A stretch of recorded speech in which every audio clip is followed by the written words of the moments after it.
ఇప్పుడు ఈ రోజు మీరెలా ఉన్నారు? Like how are you as a person? Are you happy?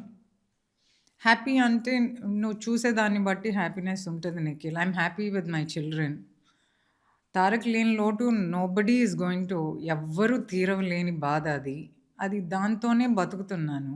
And I don't have a choice. Because Nandamuri family అంటే it's huge family. Like yes. Cult fans ఉన్నారు, yes. అభిమానులు ఉన్నారు. ఎందుకంటే అది I'm also a fan of పెద్దాయన and Balayya. Taraka పెద్దాయన నుంచి hmm. ఇప్పుడు వరకు generations past there are families కానీ like I'm a huge fan. Like అందరికీ ఇష్టం. సో అలాంటి ఫ్యామిలీలోకి మీరు తారక రత్న గారిని చేసుకోవడం యాక్చువల్లీ నాకు పెద్ద డిఫరెన్స్ ఏం అనిపియలేదు Nikhil. See as friends when you meet friends నేను పలానా ఫ్యామిలీ, నేను ఇలానే ఉంటానని చూపించుకుంటేనే గదా తెలిసేది. అవును. He is a very simple and a very approachable person.